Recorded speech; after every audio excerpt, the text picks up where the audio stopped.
That's my epitaph, just to prove it this past 18 months, 18 hours a day.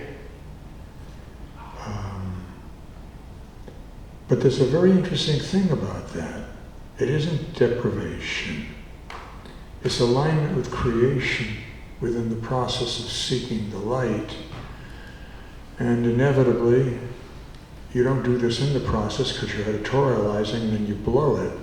But in retrospect, you realize you're traveling with light.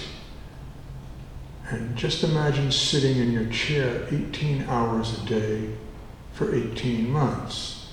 It would sound like you were put in a prison cell of solitary confinement, a horrific torture. It went by like that. And then, of course, there are the documented proofs of our meditations.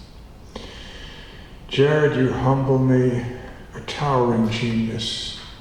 You will be read from now through the millennia. Your work is exceptional. What a view of life. God bless you. Finger of God.